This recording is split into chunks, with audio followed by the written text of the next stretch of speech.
American की आंखें हैरत से फटी हुई थीं।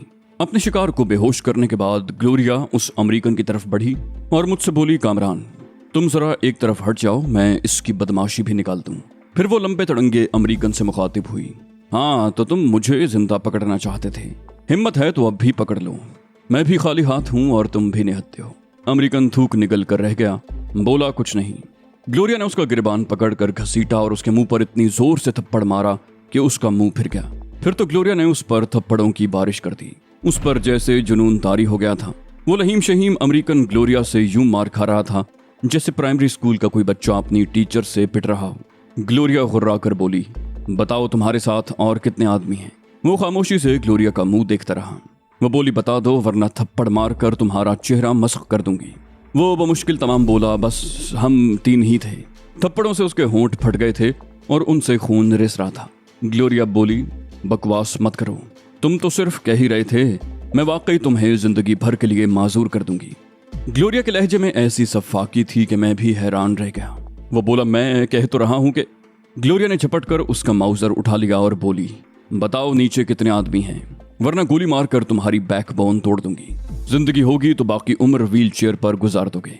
ये कहकर वो फुर्ती से अमेरिकन की पुश्त पर पहुंच गई और रिवॉल्वर उसकी रीढ़ की हड्डी पर रख दिया। फिर बोली, मैं 5 तक गिनूंगी, फिर फायर कर दूंगी। 1, 2। अमेरिकन ने कुछ कहने की कोशिश की मगर फिर खामोश हो गया। 3। ग्लोरिया ने रिवॉल्वर का सेफ्टी कैच हटाते हुए कहा, 4। अमेरिकन जल्दी से बोला, नीचे 3 आदमी और हैं, वो नेवी ब्लू कलर की पुरानी पिकार्ड में है। ग्लोरिया ने पूछा, और? वो बोला, बॉस खुद भी मौजूद है मगर मुझे नहीं मालूम कि वो इस वक्त कहाँ है और किस गाड़ी में है। ग्लोरिया ने कहा, जो आदमी ब्लू पिकार्ड में है उसकी क्या ड्यूटी है? वो बोला, तुम्हें काबू करने के बाद हम में से कोई नीचे जाता और काम करने का इशारा दे देता और गाड़ी स्टार्ट करके होटल के मेन गेट पर पहुंच जाता। ग्लोरिया बोली, तुम फिर बकवास कर रहे हो, जब तुम लोग मुझे बेबस कर भी देते तो नीचे भी ले जा सकते थे। साफ साफ बताओ उनकी ड्यूटी क्या है? वो बोला, हम लोग अगर आधे घंटे तक न पहुंचे तो वो लोग ऊपर आ जाएंगे। कांता ने कहा, अभी 5 मिनट बाकी हैं। जब ये लोग आए थे तो घड़ी 3:30 बजा रही थी। तुमने खुद भी कहा था कि 3:30 बज गए हैं और तुम लोगों ने अभी तक खाना नहीं खाया। मुझे भी याद आ गया कि ग्लोरिया ने घड़ी देखकर 3:30 बजे का वक्त बताया था और उस वक्त 4 बजने में 3 मिनट थे। गोया उसके साथियों के इस्तकबाल के लिए हमारे पास 3 मिनट बाकी थे। मैंने कहा, कांता तुम विजय और तैमूर को बुला लाओ। कांता फौरन कमरे से निकली। मैंने अमेरिकन के दोनों साथियों को घसीट कर बेड के साथ इस अंदाज में डाल दिया कि वो दरवाजे से दाखिल होने वाले को पहली नजर में दिखाई न दे। इस दौरान में विजय और तैमूर भी वहां पहुंच गए। वो पूरी तरह मुसल्ला थे। शायद कांता ने उन्हें मुख्तसरन वारदात के बारे में बता दिया था। मैंने उन दोनों को दरवाजे के बाएं और दाएं तरफ खड़ा कर दिया और खुद बाथरूम में चला गया और ग्लोरिया को बेड पर लिटा दिया ताकि वो बेहोश नजर आए। उसका एक हाथ बेड के नीचे लटका हुआ था जिसमें रिवॉल्वर था। अमेरिकन को दरवाजे के ऐन सामने कुर्सी पर बिठा दिया और कहा कि दस्तक के जवाब में वो अपने साथियों को बुलाए। अभी 1 मिनट बाकी था। बाथरूम और दरवाजा आधा खुला हुआ था और मैं रिवॉल्वर लिए तैयार खड़ा था। मेरी नजरें कलाई की घड़ी पर जमी हुई थी। ठीक 4 बजे मुझे कॉरिडोर में कदमों की आहट सुनाई दी। आने वालों ने फौरन ही दरवाजे पर दस्तक नहीं दी बल्कि बाहर से ही सुनगुन लेने की कोशिश की। शायद वो की होल से अंदर का मंजर देख रहे थे। अमेरिकन सामने ही बैठा हुआ था। उन्हें ग्लोरिया का चेहरा भी दिखाई दिया होगा। वो यूं आंखें मूंदे और हाथ पैर डाले पड़ी थी जैसे उसकी मौत वाक़ई हो गई हो। मेरी नजरें अब भी घड़ी पर थीं। ठीक 4:02 पर दरवाजे पर दस्तक हुई। अमेरिकन फौरन ही मशीनी अंदाज में बोला, यस कम इन। फौरन ही दरवाजा खुला और 3 सफेद फार्म मजीद अंदर दाखिल हो गए। इससे पहले कि वो कुछ बोलते तैमूर ने गरजदार आवाज में कहा, अपने हाथ ऊपर उठा लो और सामने वाली दीवार से लगकर खड़े हो जाओ। वो तीनों बुरी तरह चौंके और पीछे मुड़कर देखे बगैर दीवार से दोनों हाथ लगाकर खड़े हो गए। फिर तैमूर और विजय ने उन्हें बहुत इत्मीनान से बेहोश किया। जो गैर मुल्की सबसे पहले आया था उसे भी बेहोश कर दिया। फिर मैंने जेब से पेन निकाला और होटल का पैड फाड़कर उस पर बहुत नुमाया अंदाज में लिखा, माइकल के लिए तोहफों की पहली किस्त फ्रॉम K&G। उसके बाद बहुत उजलत में हमने वो होटल छोड़ने का फैसला कर लिया। मेरी जिल्द की रंगत उस लोशन की वजह से अभी तक स्याह, झुलसी हुई और झुर्रियोंदार थी। ग्लोरिया ने पहले ही मुझे बताया था कि इसका असर 3 से 5 दिन तक रहता है। मैंने उसे कहा, ग्लोरिया मैं नीचे जाकर उस ब्लू पिकार्ड वाले से निपटता हूँ। वो अगर मुझे पहचानता भी होगा तो अब नहीं पहचानेगा। तुम उस वक्त तक पैकिंग कर लो, उसके फौरन बाद हम लोग यहाँ से रवाना हो जाएंगे। ग्लोरिया हंसकर बोली, हमारे पास पैकिंग करने को है ही क्या, खैर जो भी है वो पैक हो जाएगा। मैंने कहा तुम उस वक्त तक होटल का हिसाब भी बेबाक कर दो। ये कहकर मैं कमरे से निकल गया। मैं होटल के दाखिली दरवाजे से निकला तो अपनी चाल में थोड़ी सी लंगड़ाहट भी पैदा कर ली ताकि माइकल अगर देखे तो मुझे पहचान न सके। उन लोगों ने बताया था कि माइकल भी नीचे मौजूद है। मैं नीचे पहुंचा तो मुझे ब्लू पिकार्ड फौरन ही नजर आ गई। मैं टहलने वाले अंदाज में उसकी तरफ बढ़ा। मैं ये देखकर हैरान रह गया कि वो कोई और नहीं बल्कि माइकल था। वो भी मुझे बगौर देख रहा था। मुझे देखकर उसकी आंखों में लम्हे भर को शिनासाई की झलक नजर आई। फिर वो अचानक अनजान बन गया, जैसे मुझे पहचान न सका। उसी वक्त मैंने होटल के एक बैरे को उसकी तरफ बढ़ते हुए देखा। बैरे ने उसके नजदीक पहुंचकर कुछ कहा। माइकल के चेहरे से पहले बेयकीनी के तासुरात जाहिर हुए, फिर उसने कहरालूद नजरों से मुझे देखा और गाड़ी स्टार्ट करके एकदम आगे बढ़ा दी। फिर वो आनन फानन वहां से फरार हो गया। मैं जानता था कि माइकल दोबारा पूरी कुव्वत से हमलावर होगा। उस वक्त वो मसलहत के तहत फरार हो गया था। मैंने उस बैरे को नजर में रखा। बैरा मेरे वजूद से अब तक लाइल्म था। फिर मैं गैर महसूस अंदाज में उस बैरे के पीछे पीछे होटल में दाखिल हुआ। मैंने उसे लिफ्ट की तरफ बढ़ते हुए देखा। मैं भी वहां जाकर खड़ा हो गया। अब ये उसकी बदकिस्मती थी कि लिफ्ट में उस वक्त कोई भी मौजूद नहीं था। मैंने लिफ्ट का दरवाजा बंद होते ही अपने फ्लोर का बटन दबा दिया और रिवॉल्वर निकाल लिया। फिर मैंने इंतहाई दुरुस्त लहजे में कहा, सीधी तरह मेरे साथ चलो वरना गोली मारकर यहीं ठंडा कर दूंगा। उसकी आंखों में खौफ और दहशत गोया मुंजमद होकर रह गई। उसने अपने होंठों पर जबान फेरी, फिर बोला, मेरा इसमें तो कोई दोष। मैंने उसे बुरी तरह झिड़क दिया, खामोश रहूं और जैसा मैंने कहा है करो वरना। वो लिफ्ट से बाहर निकला तो मैंने रिवॉल्वर दोबारा जेब में डाल लिया, मगर उसे बता दिया कि अगर तुमने फरार होने की कोशिश की तो मैं जेब के अंदर से भी फायर कर दूंगा। मैं उसे ग्लोरिया के कमरे में ले गया। वो खौफ और दहशत से अब बुरी तरह कांपने लगा था। उसने मुझे बताया कि उस गोरे ने मुझे 500 रुपए दिए थे और कहा था कि आपके कमरे की निगरानी करूं। उसने मुझसे कहा था कि अभी मेरे साथी वहां जाएंगे, मैं उनके बारे में उसे इत्तला दूं। होटल के बैरे की यूनिफॉर्म में होने की वजह से हम उस पर इतनी तवज्जो नहीं देंगे। उसने कमरे के बाहर खड़े होकर हमारी कुछ बातें सुन ली थीं। वो आदमी पढ़ा लिखा था, इसलिए इंग्लिश भी समझ लेता था। यूं भी 5 स्टार होटलों के बैरे इंग्लिश समझ लेते हैं। उसने जाकर माइकल को सूरत हाल से आगाह कर दिया था। फिर मैंने पहली फुर्सत में उस बैरे को बेहोश करके ग्लोरिया के बाथरूम में बंद किया और ग्लोरिया से कहा, माइकल पुलिस को इत्तला भी दे सकता है, हमें फौरन ये होटल छोड़ना होगा। फिर हम सब बहुत उजलत में वहां से रवाना हो गए। हमने सारा सामान ग्लोरिया के हवाले कर दिया ताकि होटल वालों को हमारे फरार पर शुबा न हो सके। मैंने मौका देखकर बेहोश बैरे को भी अपने कमरे में पहुंचा दिया और कमरा लॉक करके उसकी चाबी जेब में डाल ली। जब पाकिस्तान जाने का वक्त करीब आ गया था तो माइकल किसी बदरूह की तरह हमारी राह में हायल हो गया। वहां से हम एक और 5 स्टार होटल में पहुंचे। ये होटल पहले वाले से काफी फासले पर था। यहाँ भी हस्बे साबिक ग्लोरिया ने अपने लिए अलहदा कमरा बुक करवाया और खुद को हमसे बिल्कुल अलग थलग रखा। तैमूर और विजय भी पहले की तरह एक कमरे में मुकीम हो गए। मैं और कांता एक दूसरे कमरे में थे। हमारे कमरे एक ही फ्लोर पर थे और ये भी महज इत्तेफाक था कि वो कमरे बराबर बराबर थे। वहां पहुंचकर मैंने सुकून का सांस लिया। मैंने ग्लोरिया से अपना सूटकेस और कांता का शोल्डर बैग ले लिया था ताकि बगैर सामान के होटल वालों को कोई शुबा न हो। कांता एक मर्तबा फिर डिप्रेस हो रही थी। वो बार बार यही तकरार कर रही थी कि तुम पाकिस्तान जाकर मुझे भूल जाओगे। फिर ग्लोरिया भी वहां आ गई। कांता उसे देखकर रोने लगी और बोली, ग्लोरिया, मैं तुमसे एक बार फिर कह रही हूं कि कामरान का ख्याल रखना, इस पर आंच भी ना आने देना। अचानक दरवाजे की तरफ से आवाज आई, इस पर आंच नहीं आएगी बल्कि खोपड़ी में सुराख होगा। मैं भड़क कर पलटा। वहां गठे हुए जिस्म का एक दराज कद सफेद फाम खड़ा था। उसके चेहरे पर बदमाशों वाली मखसूस छाप थी और होंठों पर तज़हीक आमेज मुस्कुराहट। वो माइकल नहीं था।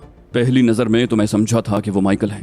तशवीशनाक बात यह थी कि उसके हाथों में वैसा ही रिवॉल्वर था जो बवक्त जरूरत एक्सप्लॉइटर में तब्दील हो जाता था। उसने मुझे टोक दिया, नो, अपनी जगह से हरकत मत करना। मैंने बहुत गैर महसूस तरीके से जेब तक हाथ ले जाने की कोशिश की थी। मैंने भिन्ना कर पूछा, तुम कौन हो और क्या चाहते हो? उसने मजे का खेज लहजे में कहा, ओ बड़े मियाँ, रस्सी जल गई मगर बल न गया। मुझे तुमसे कोई दुश्मनी नहीं है, न ही मैं तुम्हारे खून से अपने हाथ रंगना चाहता हूँ। मैं सिर्फ ग्लोरिया को साथ ले जाऊंगा और कामरान कहीं नजर आया तो उसे गोली मार दूंगा। वो मेरी स्याही माइल रंगत और चेहरे पर नमूदार होने वाली झुर्रियों की वजह से मुझे बूढ़ा समझ रहा था, इसलिए मेरा मज़ाक भी उड़ा रहा था। मैंने कहा, इस वक्त ग्लोरिया की हिफाजत मेरी जिम्मेदारी है क्योंकि कामरान इसे मेरे हवाले कर गया है। जब तक मैं जिंदा हूँ उस वक्त तक तो ग्लोरिया यहाँ से नहीं जाती। हाँ, मैं मर जाऊं तो और बात है। मैंने अपनी आवाज और लहजे पर भी बुढ़ापा तारी कर लिया था। उसने हंसकर तज़हीक आमेज लहजे में कहा, क्यों अपनी जान के पीछे पड़े हो? वैसे भी तुम 1 आध साल में मर जाओगे, मेरे ही हाथों क्यों मरना चाहते हो? फिर वो ग्लोरिया से मुखातिब हुआ, क्यों इस बुढ़े का खून मेरी गर्दन पर डालना चाहती हो? खामोशी से मेरे साथ चली चलो। फिर उसकी नजर अचानक कांता पर पड़ी। उसका सरापा और हुस्न देखकर वो मबहूत हो गया और बड़बड़ाया, ओह व्हाट अ ब्यूटी, अब तो मैं ग्लोरिया के साथ इसको भी ले जाऊंगा। क्यों बड़े मियाँ, ठीक है ना? मैंने चिल्लाहट का मुजाहरा किया, कहा शट अप, इसकी तरफ तो टेढ़ी आंख से भी मत देखना, ये मेरी बीवी है। उसने हैरत से कहा, बीवी? ये तुम्हारी बीवी है? मैंने कहा, इतने हैरान क्यों हो रहे हो, क्या तुम्हारे मुल्क में बीवियां नहीं होती? फिर कुछ तवक्कुफ के बाद कहा, ये तो मेरी तीसरी बीवी है, चौथी वो है। मैंने उसकी पुश्त की तरफ इशारा किया। वो बेसाख्ता पलटा। मेरे लिए इतना ही काफी था। मैंने बरकी सूरत से लात घुमाई, मगर मैं अपने ही जोर में घूम कर रह गया, क्योंकि ग्लोरिया मुझसे पहले ही उस पर झपट चुकी थी। वो मेरे मुकाबले में उससे ज्यादा नजदीक थी। ग्लोरिया ने एक साथ दोनों पैर इस्तेमाल किए थे। एक किक उसकी कलाई पर पड़ी और दूसरी सीने पर। गैर मुल्की का रिवॉल्वर उसके हाथ से निकलकर दाईं तरफ की दीवार से टकराया, जिसे मैंने फौरन कब्जे में ले लिया। ये एक खतरनाक मूव था। ग्लोरिया अगर उसे फ्लाइंग किक मारने के बजाय सिर्फ एक किक मारती तो मेरी किक की जद में आकर बुरी तरह जख्मी हो जाती। वो तो उसकी खुशकिस्मती थी कि उसने फ्लाइंग किक इस्तेमाल की थी। नतीजे के तौर पर वो हाथों के बल फर्श पर गिरी थी। अगर वो फर्श पर न गिरती तो मेरी लात उसकी कमर पर पड़ती और वो फुटबॉल की तरह उछल जाती। उसकी रीढ़ की हड्डी भी मुतासिर हो सकती थी। मैं रिवॉल्वर जेब में डालकर उन लोगों की तरफ मुतवज्जे हुआ तो ग्लोरिया के हमले से संभलने के बाद वो सफेद फार्म सांड उस पर हमले के लिए पर तोल रहा था। मैंने ग्लोरिया को पीछे से पकड़कर खींच लिया। उसी लम्हे गैर मुल्की ने लात चलाई, जो मेरे शाने पर ऐन उस जगह लगी जहां खंजर का जख्म था। जख्म अभी पूरी तरह ठीक नहीं हुआ था। मुझे ऐसा लगा जैसे मेरे शाने में अंगारे भर गए हों। तकलीफ की परवाह किए बगैर मैंने फिर लात चलाई, मगर वो झुकाई देकर बच गया और झुके झुके एक जबरदस्त पंच मेरे सीने पर रसीद कर दिया। लम्हे भर को मुझे ऐसा महसूस हुआ जैसे मेरे दिल की धड़कन रुक गई हो। वो बिलाशुबा बेहतरीन फाइटर था। मुझे बेख्तियार विजय और तैमूर का ख्याल आया। उन दोनों के बाद वो तीसरा शख्स था जिसने इतनी बेजिगरी से न सिर्फ मेरा मुकाबला किया था, बल्कि मुझे जिक पहुंचाने में भी कामयाब हो गया था। मैं फुर्ती से चंद कदम पीछे हट गया ताकि अपनी तवानाई बहाल कर सकूं। वो मेरे पीछे हटने से मजीद शेर हो गया और उछलकर फ्लाइंग किक मारने की कोशिश की, मगर अब मैं बहुत मोहतात था। मैंने फुर्ती से पीछे हटकर उसकी दोनों टांगें पकड़ ली। वो कमर के बल जमीन पर गिरा और झटके मारकर अपनी टांगें छुड़ाने की कोशिश करने लगा, मगर अब वो मेरी गिरफ्त में था और इतनी आसानी से कैसे छुट सकता था। मैंने उसके पैर जोड़ के पास से पकड़ रखे थे। मैंने सफाक लहजे में कहा, अब तुमने मजीद जोर आजमाई की कोशिश की तो तुम्हारे दोनों जोड़ निकल जाएंगे। और उसकी दोनों टांगें पकड़कर कमरे में 2-3 चक्कर दिए और घुमाकर उसे फर्श पर रख दिया। मैंने सर्द लहजे में कहा, मैं चाहता तो घुमाते घुमाते तुम्हें छोड़ देता, तुम दीवार से टकराते और तुम्हारा सर नारियल की तरह पाश पाश हो जाता। अब अच्छे बच्चों की तरह खड़े हो जाओ। फिर मैं उसकी फुर्ती पर अशश कर उठा। पैर आजाद होते ही वो किसी जिमनास्ट की तरह कलाबाजियां खाकर खड़ा हो गया। एक मर्तबा फिर मुझ पर हमले की तैयारी करने लगा। माइकल खुद तो जो कुछ था सो था, मगर अपने साथ आदमी भी छांट कर लाया था। इस मर्तबा उसने मुझे पंच मारना चाहा। मैंने दाईं तरफ झुककर उसका हाथ कलाई के पास से पकड़ लिया। उसने बायां हाथ चलाया, मगर यही हशर उसका भी हुआ। अब उसकी दोनों कलाइयां मेरे कब्जे में थीं। मैं बोला, मैंने कहा था अच्छे बच्चों की तरह खड़े हो जाओ, मगर मेरा ख्याल है कि बात तुम्हारी समझ में नहीं आई। मैं रियायत सिर्फ एक दफा देने का कायल हूँ। मैं भी अब इस खेल को ज्यादा तूल नहीं देना चाहता था। मैंने अचानक उसकी कलाइयों को मखसूस झटका दिया। उसके मुंह से अजियत भरी कराह बुलंद हुई और दोनों हाथ बेजान होकर उसके पहलुओं में झूल गए। फिर मैंने उसकी पेशानी पर घूंसा मारा। वो उलट कर गिरा तो मैंने उसकी रीढ़ की हड्डी पर जोरदार किक रसीद कर दी। वो मछली की तरह तड़पने लगा। फिर चंद लम्हों के बाद वो बेहोश हो गया। मैंने होटल का पैड उठाकर उसमें से एक कागज फाड़ा और लिखा, माइकल के लिए एक और तोहफा, इसकी जगह तुम भी हो सकते थे, from your best friends K&G। मैंने उस गैर मुल्की को उठाकर बेड पर डाला। उसकी जेब में वो पर्चा रखा और होटल की रूम सर्विस को फोन करके कहा, मुझे फौरी तौर पर एम्बुलेंस मंगवा दें। मेरा एक मेहमान बाथरूम में गिरकर जख्मी हो गया है। 10 मिनट के अंदर अंदर एम्बुलेंस वहां पहुंच गई। हॉस्पिटल का अमला स्ट्रेचर लेकर आया था। गैर मुल्की उस वक्त बेहोश था। उन लोगों ने फुर्ती से उसे स्ट्रेचर पर डाला और तेजी से बाहर निकल गए। मैंने कहा, हम में से किसी का हॉस्पिटल तक जाना जरूरी है, वरना होटल वालों के साथ साथ हॉस्पिटल वाले भी शुबे में पड़ जाएंगे। मेरा ख्याल है कि मैं चला जाऊं। इस वक्त माइकल या उसके साथी मुझे पहचान नहीं सकेंगे। ग्लोरिया ने कहा, अहमकाना बातें मत करो, ये तन्हा नहीं होगा, बाहर इसके दूसरे साथी भी मौजूद होंगे। तुम हॉस्पिटल तक किसी भी मरहले में इसके साथ गए तो उनकी नजरों में आ जाओगे और वो लोग वहीं तुम्हारा किस्सा तमाम कर देंगे। मैंने सवालिया अंदाज में कहा, तो फिर?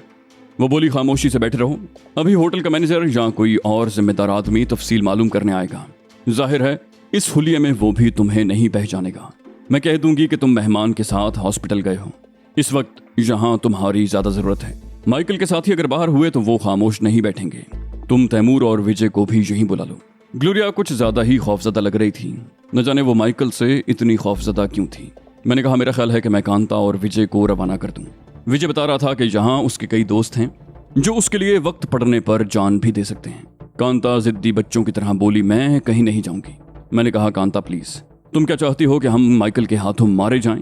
फिर अभी कुछ देर पहले तुमने मुझसे क्या वादा किया था? कांता रोते हुए बोली, अगर तुम्हारी जान मेरी वजह से खतरे में है तो मैं चली जाती हूँ, फिर न जाने कब मुलाकात हो सकता है ये हमारी आखिरी मुलाकात हो। मैंने कहा, बेवकूफ़ी की बातें मत करो, सिर्फ कुछ ही दिन की तो बात है, अब कुछ मत बोलना। ग्लोरिया बोली, मैं तैमूर और विजय को बुलाती हूँ। वो जानबूझकर वहां से हट गई। मैंने कांता से कहा, विजय तुम्हारा ख्याल रखेगा, कुछ ही दिन की तो बात है, तुम्हारी जायदाद बिक जाए तो फौरन मेरे पास चली आना, मगर उसे औने पौने बेचने की कोशिश मत करना। चलता हुआ कारोबार है, कोई भी सनतकार इसे मुंह मांगे दामों खरीदेगा। उसी वक्त तैमूर और विजय कमरे में दाखिल हुए। उनके साथ ग्लोरिया नहीं थी, वो शायद अपने कमरे में चली गई थी। मैंने विजय को तफसील से एक एक बात समझाई और ताकीद की कि कांता का ख्याल रखना, इसे कोई तकलीफ नहीं पहुंचनी चाहिए। काम होते ही तुम और कांता पाकिस्तान चले जाना। उसने कहा, आप बेफिक्र रहें, कांता की हिफाजत अब मेरे जिम्मे है। मर जाऊंगा मगर इसे कोई तकलीफ नहीं पहुंचने दूंगा। मैंने कहा, तुम वो एड्रेस लिख दो जिस पर तुमसे कांटेक्ट हो सके। विजय ने पैड उठाकर न्यू दिल्ली का एड्रेस लिख दिया और कागज मेरे हवाले करते हुए बोला, ये मेरे एक दोस्त का एड्रेस है, मैं फिलहाल उसके पास जा रहा हूँ। अगर मैं यहाँ भी न मिला तो आपका मैसेज मुझे जरूर मिल जाएगा, चाहे मैं इंडिया के किसी भी शहर चला जाऊँ। फिर वो कांता से बोला, चलो कांता, हमारे पास वक्त बहुत कम है। कांता ने जड़ी बूटियों का बैग मेरे हवाले किया और एक बार फिर मुझे अपना ख्याल रखने की ताकीद की।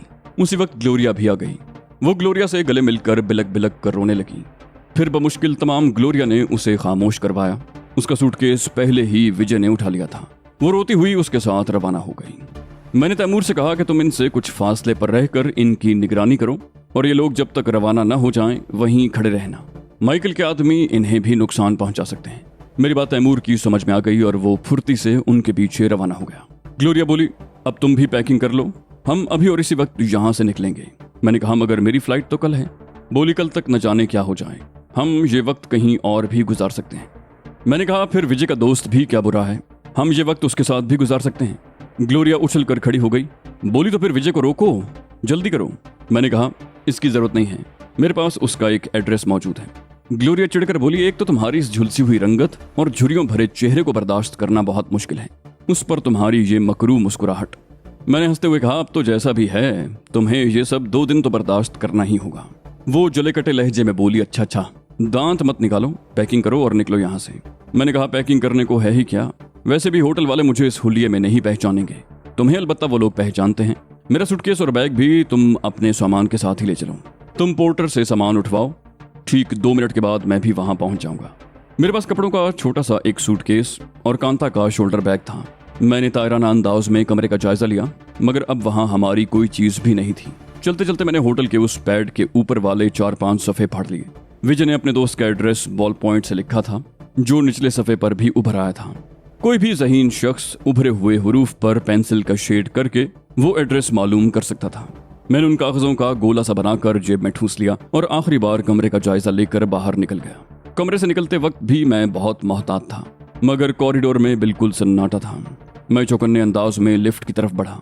लिफ्ट के इंतजार में एक जोड़ा पहले से मौजूद था। उन दोनों की शायद हाल ही में शादी हुई थी, क्योंकि लड़की के पैरों पर भी मेहंदी लगी हुई थी। यूं लग रहा था जैसे उसने सेंट की पूरी शीशी जिस्म पर उलट ली हो। मर्द ने घूर कर मुझे देखा और इससे पहले कि वो कुछ कहता, लिफ्ट ऊपर से नीचे आ गई। लिफ्ट का दरवाजा खुला तो मैंने पहले उन दोनों को दाखिल होने का मौका दिया, फिर जल्दी से खुद भी लिफ्ट में दाखिल हो गया। लिफ्ट में एक आदमी पहले से मौजूद था। मैं उसे देखकर बुरी तरह चौंक उठा, क्योंकि वो भी गैर मुल्की था और बगौर हम तीनों का जायजा ले रहा था। उसने मुझ पर ज्यादा तवज्जो नहीं दी। इसका मतलब यही था कि वो मुझे पहचानने में नाकाम रहा था। वो भी बगौर लड़की का जायजा ले रहा था। फिर उसने अचानक रिवॉल्वर निकाल कर लड़की पर तान लिया। आवाज मत निकालना, वो खुर्रा कर इंग्लिश में बोला, वरना यहीं ढेर कर दूंगा।